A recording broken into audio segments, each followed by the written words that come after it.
Hi, a very good evening, all of you. Welcome to our sixth session of case-based discussions made easy. I hope you guys are all ready. Please confirm the audio and video streaming and let me know if everything is fine. So in this live session, we'll plan another context-based or case-based session. And before we go ahead, let me start with the golden hour. We missed it yesterday. Even though we incorporated that in reference material, I missed it in the discussion. So if you had observed yesterday's context-based question, I mentioned that the patient was rushed to hospital, myocardial infarction patient, within an hour. So as we have been discussing, golden hour, as the name itself implies, the first hour after the onset of symptoms are considered to be very much valuable in terms of saving the life of the patient. Studies have shown that, in fact, numerous studies have shown that fibrinolytic therapy or thrombolytic therapy, when instituted within 1 hour after onset of symptoms like chest pain, the efficacy is very much greater. And after 1 hour, the benefit reduces by more than 50%. The benefit of this fibrinolytic therapy reduces by more than 50%. And in fact, they have done several studies where they have compared the admission of a patient within 2 hours, 2 to 4 hours, and 4 to 6 hours. And they have concluded that the sooner the hospitalization, the lesser the chance of mortality. So that's quite obvious, isn't it? And they have, in fact, approved the same through various case control studies. So all of these reference materials have been uploaded to your e-classes for your reference, so you can go through them in your meantime. So that's golden hour. That's the reason why the first hour after onset of symptoms is considered to be very much valuable. Golden hour, right? So I hope I was audible all along. Wonderful to hear that. Ignatius, thank you for the feedback. Sidra, yeah, a very good evening to all of you guys. So let's go ahead.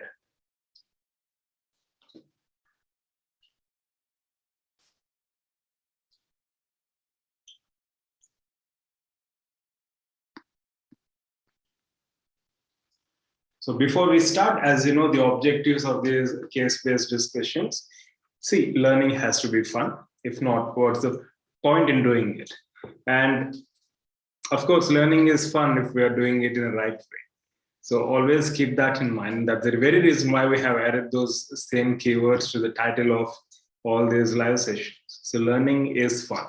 And before you attend any live session, live interaction, or any class, make sure that you're maintaining a customized notes, which promotes active participation and engagement in the discussion. And this very same notes is going to help you enormously right before your entrance exam, either for revision or to save your time in the process, ultimately enhancing your confidence, right? So with this, let's go ahead. And also, as you know, we have the following courses coming up: crash course for NEET MDS 2022 aspirants and Mission 12 batch for NEET MDS 2023 aspirants. All the details are available on our website, ptbdacademy.com. So here is the case, this live sessions case.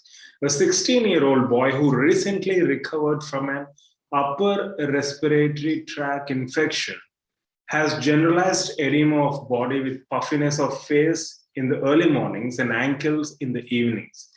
The laboratory findings are given below. Serum albumin, 2 grams per deciliter. Serum cholesterol, 310 milligrams per deciliter. Serum creatinine, 1 milligram per deciliter. Urinary proteins, so 4 grams per day. And in brackets, in normal font, you can find the normal reference ranges. So this is something which we are giving you to make sure that you are able to answer these questions in a much more efficient way. But assume that these normal ranges are not given in the final exam. So you should be able to make out the abnormal value, right? If a value is given, like for example, if they say urinary proteins, it's 70 milligrams, then you should be able to identify that it falls under normal range. But in this particular context, we're talking about grams, 4 grams per day.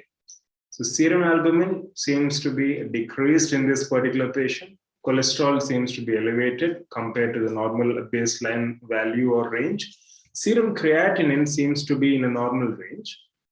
Urinary proteins, so almost 4 grams per day of protein is being lost in this particular patient.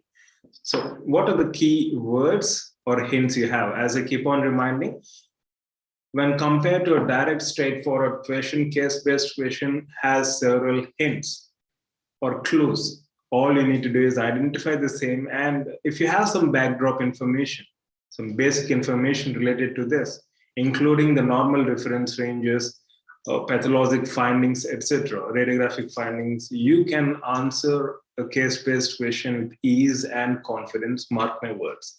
So I've marked certain areas. These are your hints or clues to answer this particular question. Age of the patient, the gender, chief complaint, and laboratory findings. And laboratory findings almost pathognomonic, almost characteristic. So observe these values carefully, observe this presentation carefully. We'll go ahead with our questions. Let me know when you are ready to face the patients. In the meantime, we can just go through this particular context. 16-year-old boy who recently recovered from an upper respiratory tract infection has generalized edema of body with puffiness of face early in the mornings and swelling in ankles in the evening time.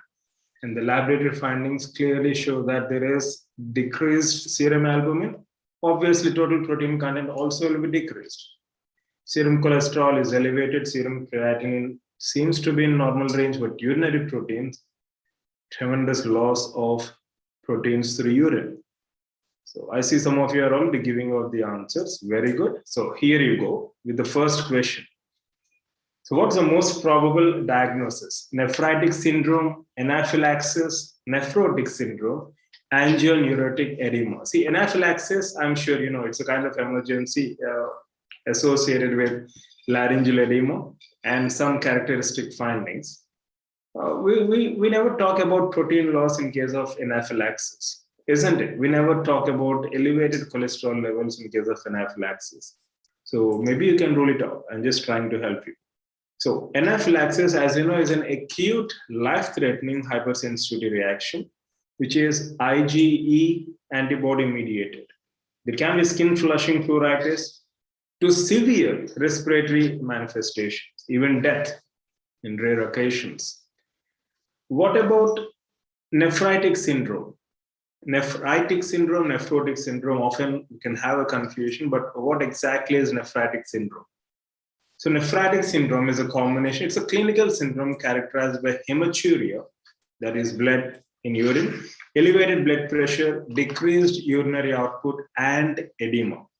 Major underlying pathology is inflammation of glomerulus, and there can be variable amount of proteinuria. Variable amount of proteinuria, mark my words. And also, there can be sudden onset of appearance of RBC casts and blood cells and WBC in urine. So that's the presentation of nephritic syndrome. Variable amount of proteinuria.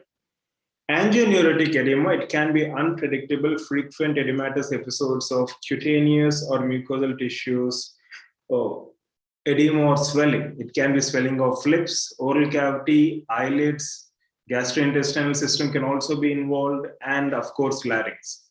Angioneurotic edema can be allergic and non-allergic, but there is nothing like loss of proteins, elevated cholesterol levels. And also ankle swelling, it's not a very frequent presentation, isn't it? Whenever we think of angioneurotic edema, we usually visualize swelling, which is localized to face and certain specific areas on face. So, very good. So, Sidra has mentioned about proteinuria criteria, which is very much important. Loss of 3 grams of protein through urine in a given day or 24-hour time frame, or more than that, 3 grams or more than 3 grams of loss of protein, that is considered to be nephrotic range.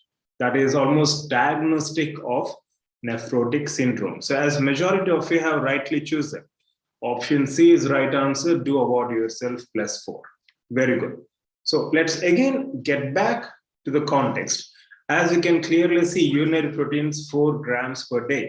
So in case of nephrotic syndrome, 3 grams or more of protein is lost in a 24-hour time frame. So that is almost, that's considered as nephrotic range and is diagnostic of nephrotic syndrome. In case of nephritic syndrome, variable amount of proteinuria, less than 3 grams per day loss of proteins. Okay, that's one distinguishing feature. Don't worry, other distinguishing features, you have that in the form of your homework question. And so let's take this as an opportunity to briefly discuss what nephrotic syndrome is all about. So look at this case presentation or context, you'll understand what nephrotic syndrome is all about. Nephrotic syndrome is a clinical syndrome which is characterized by heavy loss of proteins, especially leading to hypoalbuminemia. In fact, there is a very interesting finding on as to why albumin in specific is being lost. Albumin usually has a negative net charge, and this nephrotic syndrome happens because of glomerular apparatus damage leading to leakage of proteins. This glomerular membrane also has a negative net charge. Because of damage to this negative net charge, it is suspected that the negative charged albumin is lost in the process. That's one of the hypotheses we have according to one of the PubMed indexed articles. It's a very interesting finding. And also, in case of nephrotic syndrome, there is altered lipid metabolism, dyslipidemia. As a consequence, you can see elevated levels of cholesterol. Creatinine can be normal or sometimes slightly elevated, but characteristically, or the diagnostic feature, as Sidra and some of you rightly mentioned, loss of proteins, urinary proteins more than 3 grams, 3 grams more than 3 grams per day. So heavy proteinuria, hypoalbuminemia, hyperlipidemia, edema, as you can see in this particular context, and other sequelae. Right? So just observe this context. If you're actively participating in this session, you'll never ever forget the presentation of nephrotic syndrome, right? So very well done, everyone. As you guys rightly mentioned, option C, nephrotic syndrome is the right answer. And also we try to exclude the rest of the options. Also, there is plenty of information, standard information about nephrotic syndrome, which we'll be sharing in your e-classes, okay? Now, let's move on to the next question. Before that, I have an interesting clip for you. Observe this video and tell me the kind of reaction which is evident here.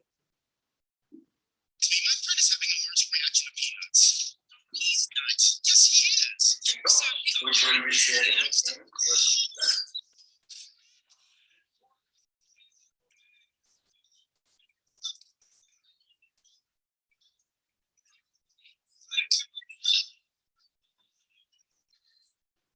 What exactly did you see?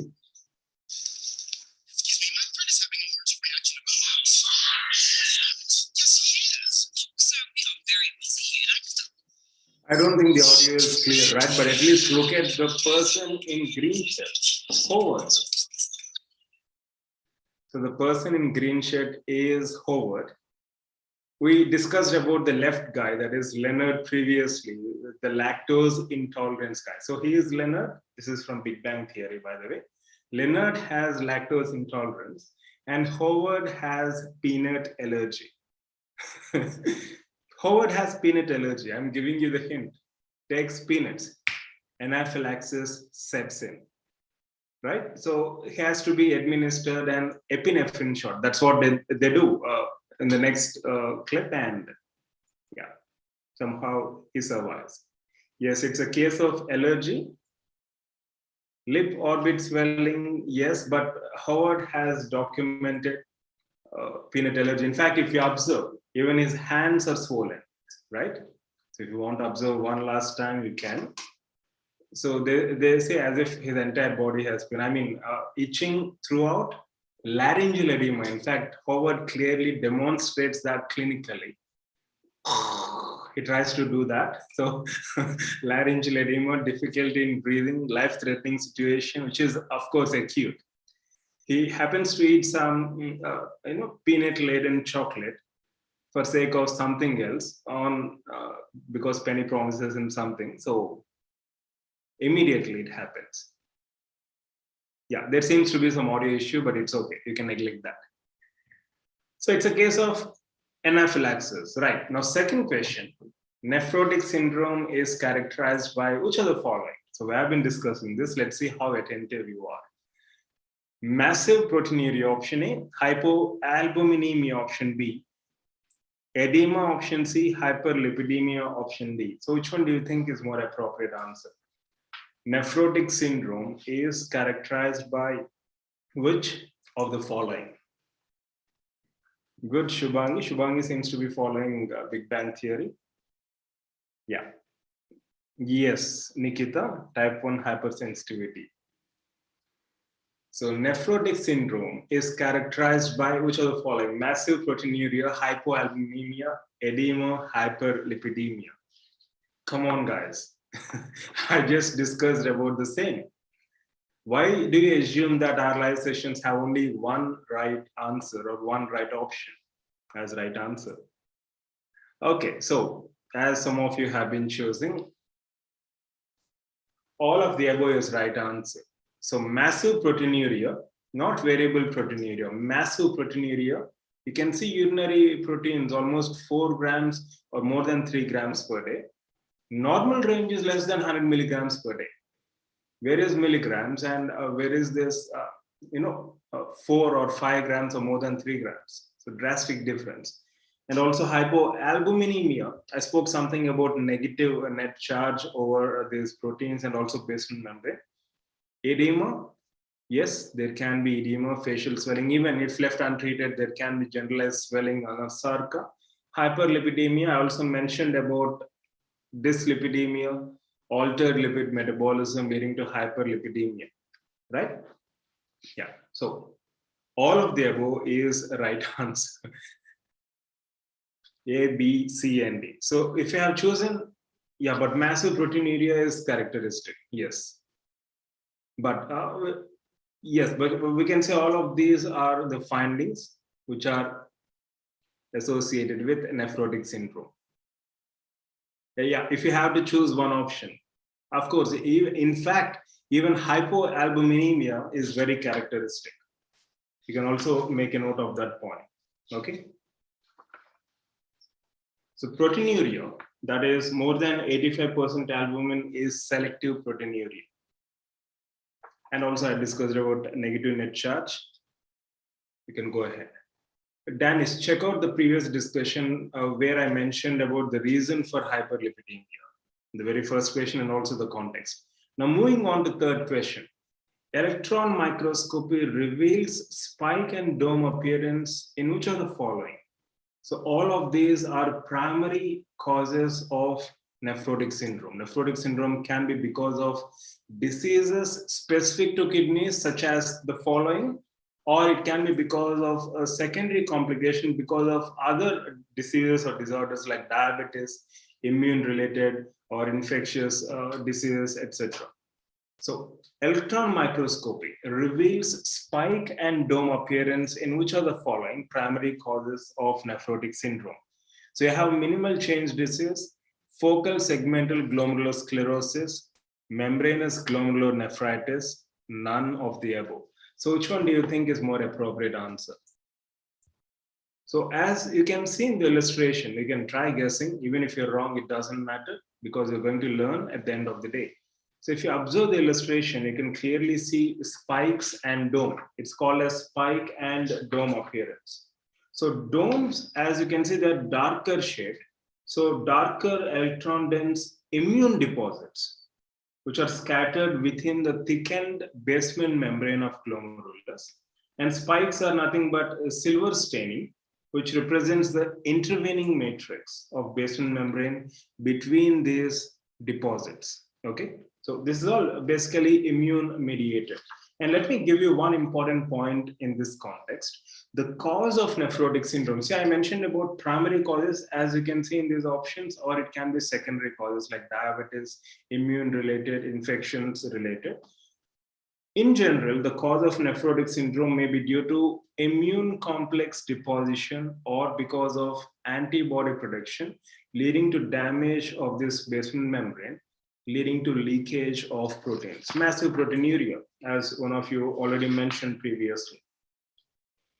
So which one do you think is more appropriate answer? I think your Google searches are working absolutely fine. Well done. So membranous glomerulonephritis, option C is right answer. In fact, as the name itself indicates, minimal change disease, the etiology is idiopathic or unknown. So as the name itself indicates, there are no much significant changes at histopathologic levels in minimal change disease. So most, yeah, okay, I'll skip one point because you have that in your homework question. So light microscopy of renal biopsy samples show no change in case of minimal change disease.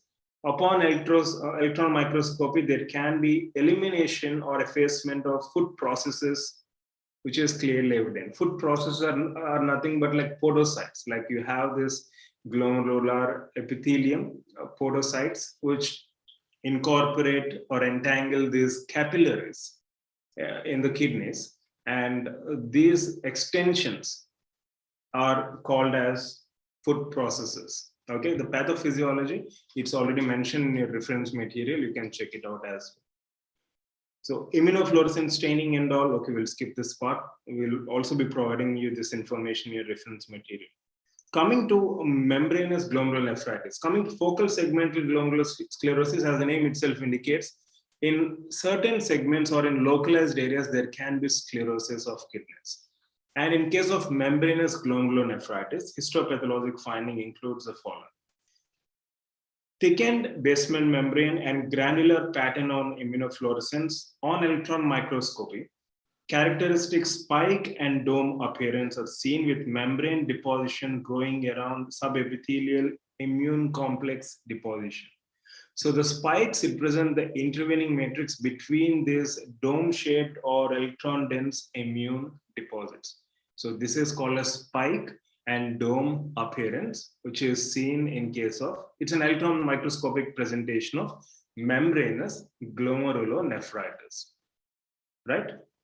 Yes, loss of food processes also in membrane glomerulus. Very good. Well done. So option C is right answer. Do award yourself +4. Now moving on to penultimate question. Steroid therapy is applied to children when histopathology reveals minimal change disease, focal segmental glomerulosclerosis, membranous glomerulonephritis, membranoproliferated glomerulonephritis. So in which of the following situations would you go for steroid therapy? If you had carefully observed, previously I mentioned that in general, the cause of nephrotic syndrome is either due to immune complex deposition or production of antibodies, causing damage to glomerular apparatus. So what do you think we should do in regard to steroid therapy? So steroid therapy in children is applied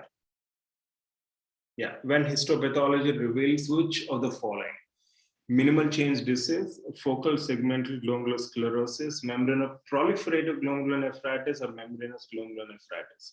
So which one do you think is more appropriate answer?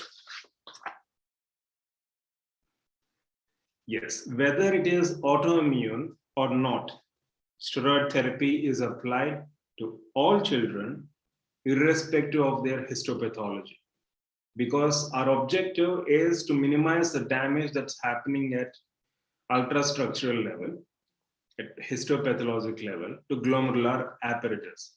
So as a treatment protocol,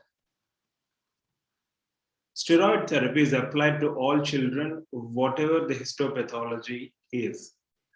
Initial prednisolone therapy or prednisone therapy consists of 60 milligrams per meter square administered daily for 4 weeks with a maximum dose of 60 milligrams per day. That is, initially you'll start with a particular dose. Consider this as high dose, followed by 40 milligrams per meter square on alternate days for 4 weeks. And then we tend to taper the dose to 5 to 10 milligrams per meter square each week for another 4 weeks, and then completely stop. So steroid therapy protocol, you can check out this information in reference material. Don't worry if you miss out these values as well. So basically we start with the high dose and then gradually taper it, because we are seeing that even though it is related to any specific histopathologic disease or disorder, instituting steroid therapy minimizes damage and provides greater benefit. In fact, studies have shown that a specific form of this, a specific option given here, which I'll not be revealing as it is incorporated in a homework question, has better or the best prognosis, whereas one of the following has the worst prognosis. So whether it has best prognosis or poor prognosis, we start with steroid therapy with an intention to minimize symptoms and to prevent further loss of proteins, right? Because the complications are quite alarming. So there can be generalized edema, respiratory distress, sepsis, peritonitis, thromboembolism, and finally even death if left untreated. So all of the options is an appropriate answer. So if you have chosen any one, you can award yourself +1. If you have chosen all of them, award yourself +4. Finally, I think by mistake I have revealed the answer, but let's see at least how many of you are actually looking at the screens. So nephrotic syndrome differs from nephritic syndrome in all except massive proteinuria, hypoalbuminemia, hematuria, none of the above. So which one do you think is more appropriate answer? The key has been revealed.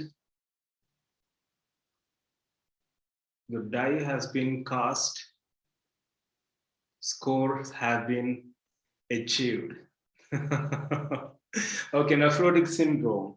I shouldn't have done that. By mistake, I clicked twice. So nephrotic syndrome differs from nephritic syndrome in all except massive proteinuria, hypoalbuminemia, hematuria, none of the above. In fact, if you observe, we have discussed initially that nephritic syndrome, so we have mentioned about hematuria, but we talked about variable proteinuria and also not so significant loss of protein. So massive proteinuria is something which is clearly a feature of nephrotic syndrome. So it differs from nephrotic syndrome by option A.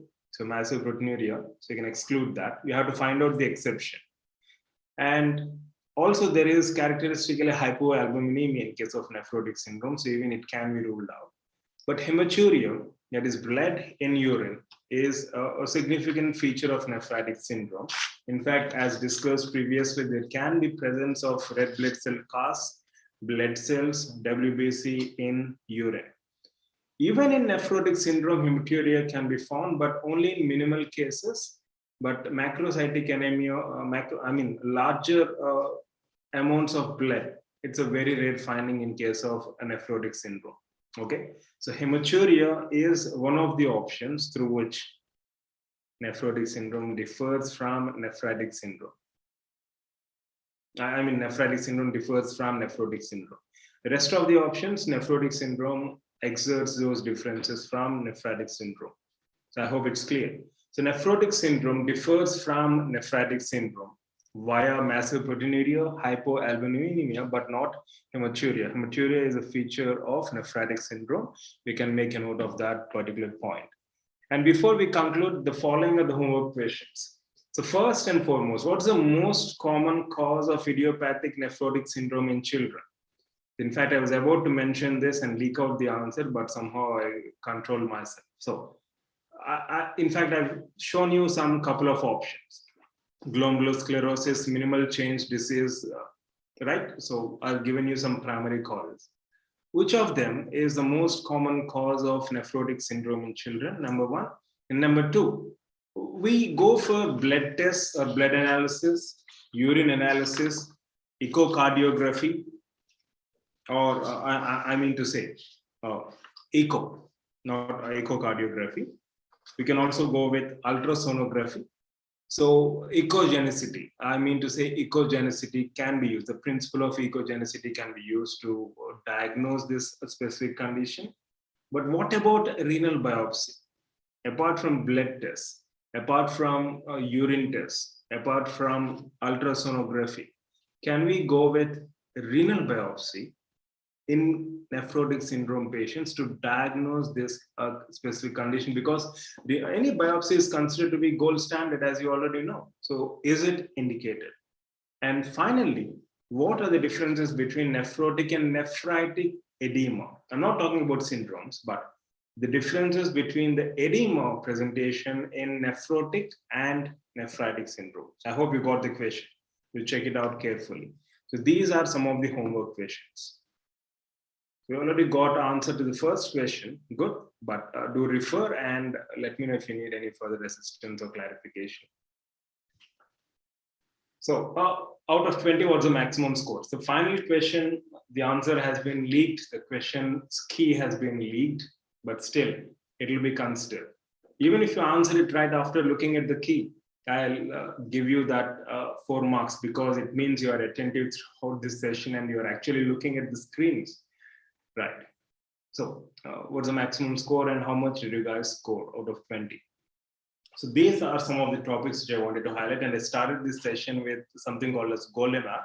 You can check out the reference material, and also we have seen various spectrum of features associated with nephrotic syndrome. What exactly is the presentation, the lab changes, and the characteristic features. And also we have seen about steroid therapy and the dosage. And also we have several other components in the form of differential diagnosis, complications, staging, etc. Miscellaneous topics, which we'll be sharing with you in the form of this reference material in your e-class. And if you need any further assistance, you have any further queries, feel free to get back through mail 24/7. The reason why we're giving you homework questions and the reason why we're not sharing the key in the next session is just to promote active learning and engagement. So get back with your work through mail, and if there is any error or if there is any required modification, we'll let you know through mail in one-on-one interaction accordingly. Isn't it? So this kind of interaction, one to many, but mail, it's one-on-one interaction, but through text message, right? So we'll go ahead with that format, and another few more days to 2022. It's all about working hard, working consistently, and most importantly, believing in yourself. It doesn't matter how challenging the situations are. It doesn't matter what kind of reasons you all have. What ultimately matters is, are you giving your best? Are you going ahead? Are you moving forward in spite of all the challenges which you are facing? We cannot say I have more challenges than you or you have more challenges than the other person. Each and every one of us have our own set of challenges, mostly psychological barriers. It's up to us whether we wish to overcome them or overtake them or not. It's completely up to us. These are all psychological barriers if you carefully observe.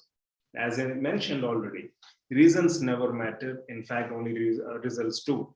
And I have some of the students who, in spite of having so many responsibilities, especially women, they're married, they have kids, they have clinic to take care of, family to take care of. In spite of these challenges, I see them as a source of inspiration because they still keep giving their best in whatever time frame that's available for them. If you and I have plenty of time in a given day towards this task of preparation, then we should definitely get inspired looking at those people. Because for those with responsibilities, finding 1 hour time, 1 hour quality time is definitely a major challenge. And if they are able to do it, obviously it's a tight slap on our cheek. Even though these are harsh words, that's the ground reality. The problem with majority of us is problem with plenty.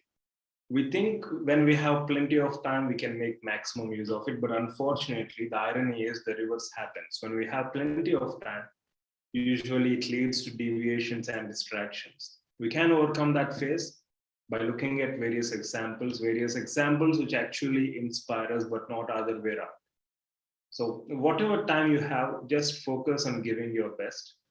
We all love complaining. I mean, not everyone, but majority of us love pointing out fingers. But these things won't help us, not even in long term, but even in short term. What ultimately matters are results, but not reasons. Not for others, but even for us. Even for us personally, what matters? Reasons or results? We want to achieve something. Yes, we can achieve something. That's a result we're talking about through consistent effort, through hard work, consistency. and most importantly, believing in yourself. So self-belief, I cannot overstate it. Like, especially last few days before the entrance exam, when most of the aspirants are gripped in fear, anxiety, a kind of helplessness. All of these are manifestations of lack of self-belief. Once you believe in yourself, it has to be 100%, not 1% or 10% or not even 90%. Once you believe in yourself, it has to be 100%. When I start this live session, I have a belief, 100% belief that I can do some justification from my side. If I don't have that belief, I cannot conduct these live sessions. If I don't have that belief, I cannot actually select topics, I cannot actually teach. If you don't have that belief, then of course you will never crack entrance. So when you're believing in yourself, when I say self-belief, it has to be 100%. Just believe in yourself and experience all the difference, right? So always keep these three factors in mind: hard work, consistency, and self-belief, which we call them as preparation mantra. Always keep them in mind. It's not just about preparation, but if you wish to achieve anything in life, these three factors will definitely be the best starting point. Consider them as your foundation. So with this, let me conclude. And for any further assistance or guidance, always feel free to get back through mail 24/7. We're always there for you. So get back through mail with your homework questions. We'll reply as soon as possible. I'll see you again tomorrow in 9:30 session with another case-based discussion. Love you all. Good night.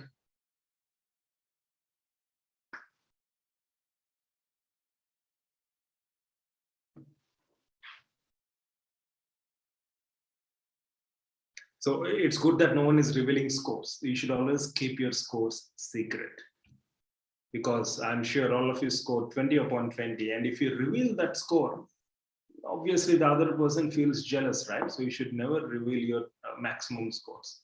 And I know you all got 20 upon 20.